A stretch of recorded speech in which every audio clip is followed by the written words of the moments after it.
देश में किसानों की मजबूती और बेहतरी के चाहे लाख दावे किए जाएं, लेकिन हकीकत क्या है ये आपको दिखाते हैं। छत्तीसगढ़ के बेमेतरा में पीएम फसल बीमा योजना के तहत 88,000 से ज्यादा किसानों ने अपनी फसलों का बीमा करवाया था, लेकिन बेमौसम बरसात और ओलों की वजह से किसानों की गेहूं और चने की फसलों के साथ साथ बाकी फसलें भी तबाह हो गई।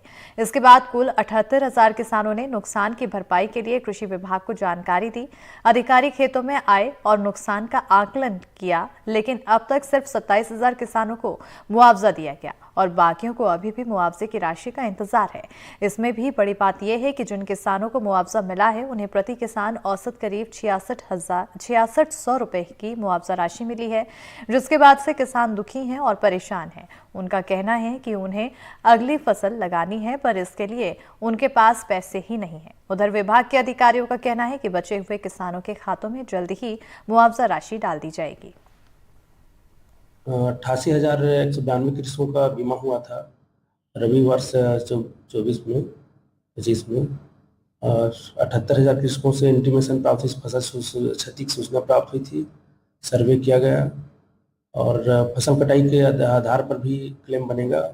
अभी 27,000 कृषकों के लिए 17,81,00,000 की राशि जारी हुई है। भारत सरकार के पोर्टल से भुगतान हो रहे हैं। सैंपल सर्वे के आधार पे भी भुगतान होना है और फाइनल क्लेम जो है उपज के आधार पे भी होना है। जबलपुर में अवैध फीस वसूली और मनमाने दामों पर कॉपी किताबें बेचने के आरोपी स्कूल संचालकों को कोर्ट से जमानत नहीं मिली है। इसके साथ ही कोर्ट ने मामले को गंभीरता मानते हुए आरोपियों को 31 मई तक पुलिस रिमांड में भेज दिया है। मामले की सुनवाई करते हुए सीजेएम कोर्ट ने कहा कि आरोपियों पर बिना इजाजत फीस में बेतहाशा बढ़ोतरी करने और अवैध लाभ कमाने का गंभीर आरोप है। इससे पहले पुलिस ने कोर्ट में दलील दी थी कि आरोपियों के जरिए से ही आरोपी पब्लिशर्स तक पहुंचा जा सकता है, इसलिए उन्हें पुलिस रिमांड दी जाए, जिसे कोर्ट ने मान लिया। बताते चले कि एनडीटीवी ने इस खबर को सबसे पहले दिखाया था। हमारी मुहिम की जबलपुर कलेक्टर ने भी तारीफ की थी।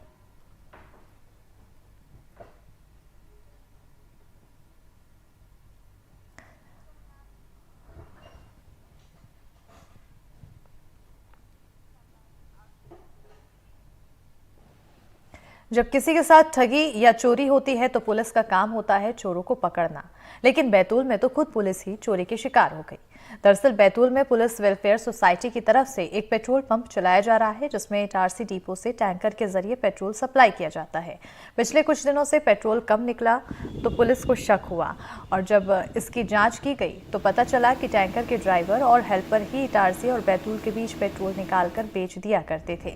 पुलिस ने दोनों आरोपियों को 100 लीटर पेट्रोल बेचते हुए पकड़ लिया। इसके साथ ही खरीदार को भी आरोपी बनाया गया, लेकिन अब सवाल ये खड़ा हो रहा है कि सीलिंग और लॉकिंग के बावजूद ये कैसे मुमकिन हो पा रहा था।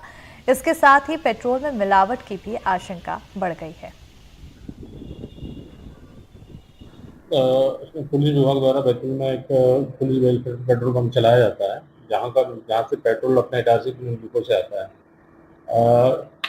दिनांक 25 तारीख को भी एक टैंकर वहाँ से पेट्रोल पुलिस वेलफेयर पेट्रोल लेके निकला हुआ था, लेकिन उसके ड्राइवर हेल्परों ने यहाँ पर अपने थाना क्षेत्र के अंदर पोला पत्थर वहाँ पड़ता है, वहाँ पर आकर 100 लीटर डीजल एक मुकेश नामक व्यक्ति को भेज दिया था, जिसमें से प्रकरण पंजीबद्ध कर विवेचना में लिया गया है, जिसमें से ड्राइवर और हेल्पर को गिरफ्तार करके न्यायालय पेश किया गया है, जो न्यायिक निर्देश में है।